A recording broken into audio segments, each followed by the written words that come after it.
안녕하세요. 재테크 메이트입니다. 오늘은 개인 연금 투자자들에게 가장 많이 사랑받고 있는 종목이면서 미국 주식의 근본이라고 볼 수 있는 S&P 500을 추종하는 국내 상장 S&P 500 ETF들의 월 적립식 및 배당 재투자 백테스트 결과를 알아보도록 하겠습니다. 약 6개월 전 제가 동일한 내용으로 영상을 올렸었는데 수익률 계산 방식에 오류를 지적해 주신 분들이 있어서 다시 한번 확인한 결과 구독자분들의 지적 사항을 반영하여 수익률 계산식을 바로 잡았습니다. 또한 기존에는 타이거, 에이스, 코덱스, 라이즈만 비교를 했었지만 솔 미국 S&P 500도 비교해달라는 요청이 있어 오늘은 총 5가지 종목의 배당 재투자 백테스트 결과를 확인해 보겠습니다. 현재 우리나라에는 총 14개의 S&P 500 ETF가 상장되어 있습니다. 아무래도 장기 투자의 근본이라고 볼 수 있는 S&P 500이다 보니 수요가 많은 만큼 모든 운용사에서 동일 종목을 출시하고 있습니다. 하지만 초기에 출시했던 종목들을 제외하면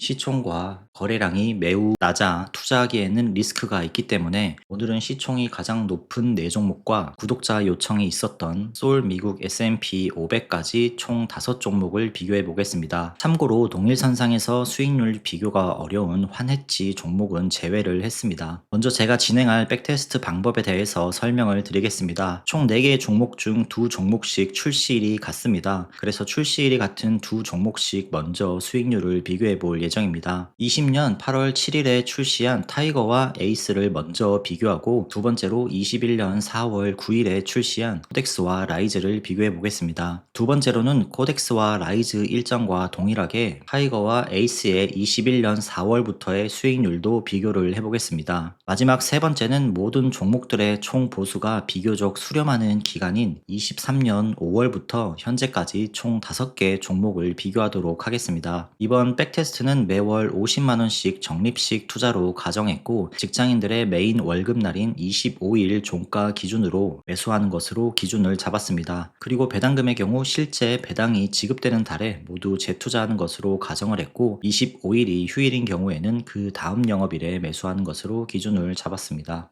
첫 번째로 비교해 볼 종목은 바로 타이거와 에이스입니다. 두 종목은 20년 8월 같은 날 출시해서 항상 비교선상에 올라있는 종목입니다. 24년 8월까지 총 49개월간 적립식으로 그리고 배당 재투자했을 때 수익률을 비교해 보겠습니다. 먼저 두 종목 간 차트만으로 비교를 해보면 상장 이후 현재까지 모두 80% 이상의 수익률을 기록하고 있는 걸 확인할 수 있습니다. 타이거가 81.22%의 누적 수익률을 기록하고 있고 에이스가 81.81%의 누적 수익률을 기록하면서 에이스가 타이거 대비 0.59%포인트 앞선 것으로 나오는데 이는 단순히 주가만 고려한 결과이므로 적립식 투자 그리고 배당 재투자까지 했을 때 결과가 어떻게 되는지 확인을 해보겠습니다. 타이거와 에이스 두 종목의 49개월간 적립식 투자 시뮬레이션 테이블입니다. 첫 출시한 20년 8월부터 매월 25일에 매수한 것으로 기준을 잡았고 초기에 배당금을 주지 않았던 시기를 제외하고 분기 배당인 S&P 500 종목 특성상 3개월에 한 번씩 배당금이 지급되는 걸 볼 수 있습니다. 그리고 이 배당금은 모두 해당 월 투자금에 포함되어 주식을 매수하는 데 이용을 했습니다. 이렇게 49개월간 적립식으로 투자를 했을 때 타이거는 누적으로 1899주를 매수할 수 있었고 에이스는 1884주를 매수할 수 있었습니다. 누적 배당금은 타이거가 약 82만원을 수령 및 재투자에 활용했고 에이스는 누적으로 약 86만원의 배당금을 수령했고 모두 재투자에 투입이 되었습니다. 자, 그럼 바로 수익률을 비교해 보겠습니다. 두 종목의 최종 결과를 보기에 앞서 영상 서두에 말씀드린 수익률 계산식에 대해 다시 한번 말씀드리겠습니다. 수익률의 분모는 납입 원금을 기준으로 삼았습니다. 49개월간 50만원씩 투자를 했으므로 분모는 2,450만원이 됩니다. 평가 금액은 보유 수량과 평단가 기준으로 잡았고 투자 이후 남아있는 마지막 월 잔여 예수금까지 포함이 되어 있습니다. 이렇게 49개월간 월 적립식 및 배당 재투자 수익률을 계산했을 때 에이스가 TR 기준 44.9%로 44.44%의 수익률을 수익률을 기록한 타이거 대비 0.46%포인트 더 높은 수익률을 기록했습니다. 평가 금액으로 비교를 해보면 에이스가 약 3,550만원, 타이거가 약 3,538만원으로 에이스가 약 11만 2천원 더 높은 평가 손익을 기록했습니다. 만 4년의 시간 동안 두 종목을 투자해서 약 0.5% 정도의 수익률 차이가 발생을 했는데, 이 차이가 그대로 유지가 된다면 보수적으로 계산해도 20년 후 최소 2%가 넘는 수익률 차이가 벌어질 수가 있습니다. 이어서 21년 4월 같은 날 출시한 코덱스와 라이즈 두 종목을 비교해 보겠습니다. 이 두 종목 역시 앞에서 봤던 대로 같은 기간 배당금을 모두 재투자한 것으로 기준을 잡고 비교를 했습니다. 코덱스의 경우 배당금을 자동으로 재투자하는 TR 상품이기 때문에 TR 상품이 적립식 투자에서 얼마나 좋은 모습을 보여주는지도 기대를 해보겠습니다. 코덱스는 TR 상품답게 누적 수익률이 64.3%로 라이즈의 57.55% 대비 6.75%포인트 더 높은 수익률을 기록하고 있습니다. 여기에 라이즈가 배당 재투자를 했을 때 두 종목의 수익률 차이가 얼마나 좁혀질지 혹은 역전될 수 있을지 확인을 해보겠습니다. 두 종목도 타이거 에이스 비교시와 동일하게 첫 출시한 21년 4월부터 25일 기준으로 50만원씩 월 적립식 및 배당 재투자를 진행했습니다. 지난 41개월간 코덱스는 누적으로 1641주를 매수할 수 있었고, 라이즈는 누적으로 1708주를 매수할 수 있었습니다. 같은 날 출시를 했음에도 보유 수량은 라이즈가 67주를 더 매수할 수 있었습니다. 코덱스는 아무래도 배당을 재투자해주는 종목이다 보니 주가가 항상 라이즈보다 높게 형성이 되어 있어 매수 후 가능한 수량이 줄어들게 되었습니다. 반면에 라이즈는 누적으로 약 49만원의 배당금을 수령하면서 그만큼 주식을 더 매수할 수가 있었습니다. 이러한 부분이 수익률에서 어떠한 차이를 불러올지 바로 수익률을 확인해 보도록 하겠습니다. 수익률 결과는 예상과 달리 주가가 항상 높게 형성되었던 코덱스가 36.27%로 35.96%를 기록한 라이즈 대비 0.32%포인트 더 높은 수익률을 기록했습니다. 코덱스의 경우 10원 한 푼 남기지 않고 모두 재투자에 투입이 되는 만큼 배당금을 받아서 다시 재투자에 투입하는 종목인 라이즈 대비 더 높은 수익률을 기록한 것으로 보입니다. 두 종목의 평가 금액 차이는 약 6만 4천원입니다. 두 번째로 타이거와 에이스도 코덱스, 라이즈와 동일한 기간 동안 월 적립식 및 배당 재투자를 진행한 것으로 수익률을 비교해 보겠습니다. 코덱스와 라이즈는 앞서 같은 기간 수익률을 살펴봤기 때문에 타이거와 에이스는 추가로 확인을 해보겠습니다. 타이거는 21년 4월부터 41개월간 월 적립식 및 배당 재투자 결과 1494주를 매수할 수 있었고 약 56만원의 배당금을 수령했습니다. 에이스는 동일 기간 누적으로 1481주를 매수했으며 배당금은 타이거와 비슷한 약 65만원의 배당금을 수령할 수 있었습니다. 두 종목은 투자 기간이 첫 번째 비교보다 8개월 축소가 되었음에도 에이스가 36.08%의 수익률을 기록하면서 타이거의 35.86% 대비 0.22%포인트 더 높은 수익률을 기록했습니다. 평가금액 기준으로는 에이스가 약 4만 6천원 정도 더 높은 평가 손익을 기록했습니다. 자, 그럼 지난 41개월간 네 종목의 수익률을 비교해 보겠습니다. 수익률 1위는 코덱스가 36.27%로 가장 높은 수익률을 기록했습니다. 2위는 에이스가 36.08%, 3위는 라이즈로 35.96%, 4위는 타이거가 35.86%의 수익률을 기록했습니다. 개인이 배당을 재투자한다고 하더라도 자동으로 투자가 되는 TR 종목 대비 효율이 떨어질 수 있다는 걸 이번 수익률 결과를 보면서 확인할 수 있었습니다. 세 번째 비교는 총 보수 관점에서 기간을 설정했습니다. 22년 1월부터 S&P 500 ETF들의 총 보수 추이를 살펴보면 비교적 늦게 출시한 소울을 제외하면 23년 5월부터 네 종목의 총 보수가 한 지점에서 수렴하는 걸 볼 수 있습니다. 따라서 소울을 포함한 5종목의 비교는 23년 5월부터 진행할 예정입니다. 총 보수를 조금 더 자세히 살펴보면 다음과 같습니다. 코덱스가 24년 4월부터 총 보수 인하를 결정했지만 4월만 반짝 보수가 낮아졌고 그 뒤로는 에이스, 타이거와 각축인 상황이며 실질 총 보수가 가장 낮은 종목은 라이즈였습니다. 라이즈 역시 24년 7월부터 총 보수를 0.021에서 0.01로 변경을 했기 때문에 앞으로 라이즈의 총 보수는 더 낮아질 가능성도 있습니다. 마지막으로 앞서 말씀드린 총 보수가 수렴하는 기간인 23년 5월부터 현재까지 16개월간 5종목의 월 적립 적립식 및 배당 재투자 수익률을 비교해 보겠습니다. 먼저 타이거와 에이스입니다. 타이거는 16개월간 누적으로 506주를 매수할 수 있었고 약 9만 원의 배당금을 수령했습니다. 에이스는 같은 기간 누적으로 500주를 매수할 수 있었고 약 8만 6천 원의 배당금을 수령했습니다. 이어서 코덱스, 라이즈, 솔입니다. 코덱스는 자동으로 배당 재투자가 되므로 받은 배당금은 별도로 없고 누적으로